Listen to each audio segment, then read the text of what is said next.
The mihi animas cetera give me souls, take away the rest. Father Jan po, SDB. We are now in the 7th Sunday in Ordinary Time, and the message of our liturgy for today is a very challenging one, sapagkat pinapaalala po dito kung sino tayo, that we are disciples of Christ. And if we are disciples, we are following the footsteps of Christ. We are following Him because we want to imitate Him. We want to imitate Him because we want to be like Him. No? Because that is the call.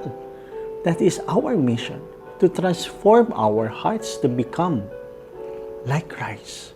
Because through Christ, we will be able to attain salvation. Ito nga po yung sinasabi sa ating pangalawang pagbasa, that we are meant for greater things, that we are meant also to imitate Christ, who is the perfect being. That our standard of life is not according to the standard of this world, but according to the standard of God, taught to us by Christ. At ano po'y tinuturo sa atin ngayon ni Kristo? The standard of true loving our brothers and sisters.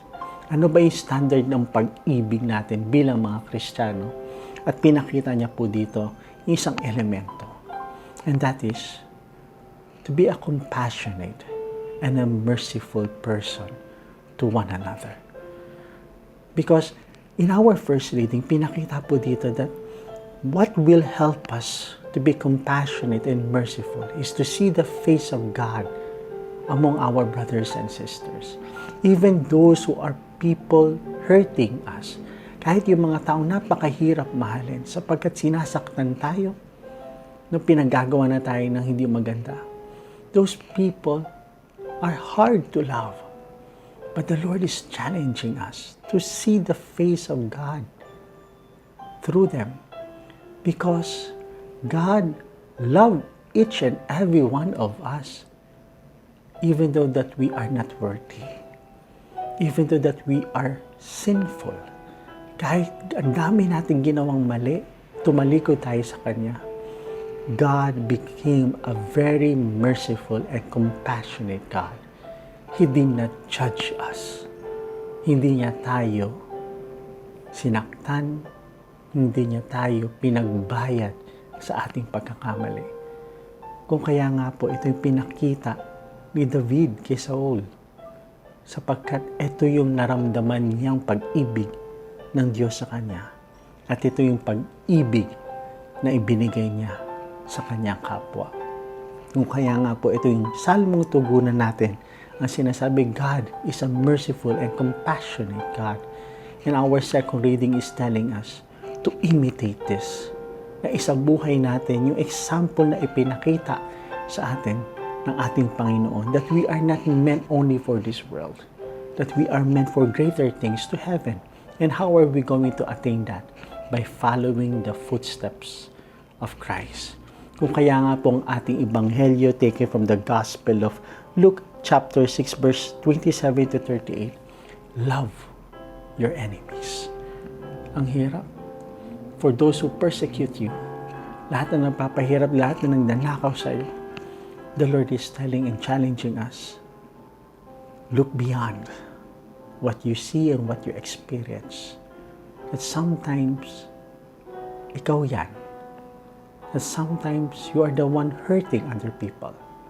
Sometimes you are the one who are robbing them. And the Lord is telling, go beyond what you see. And the way you experience the compassion and the love of God, that is the way you have to give it to your brothers and sisters. Ang ganda po ng challenge ng ating Panginoon, but it's not an easy one. But if we're able to do it, we transform our hearts to become like Christ. We might not be able to transform the hearts of our brothers and sisters by forgiving them. No?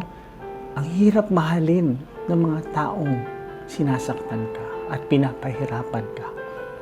But the Lord in our gospel is telling to us, do it.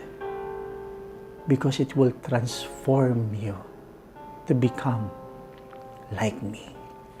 And that is our mission. That is our desire, to become like Christ. And Jesus in our liturgy is teaching us how to become like Him. To see us with love and compassion. At ito yung paraan na makikita natin ang ating mga kapwa, ang mukha ng Diyos. At gawin mo ang kabutihan dahil iniibig mo ang Diyos. At dahil sa iyong pagmamahal, you can only just desire for the salvation of that person. That's why He said, pray for that person. And if you follow the words of Christ, you will not just save that person, but you will be able to save yourself. Because by following His example, your heart is transformed and it becomes like the heart of Christ. And if that happen, na-fulfill natin yung desire natin, our mission as Christians, and that is to become like Christ to our brothers and sisters. The message of our liturgy is very strong, challenging, but full of love, which the heart of our being Christian. Our love means compassionate and a merciful heart, because that is how God loved each and every one of us. So once again, my dear friends, God bless us all.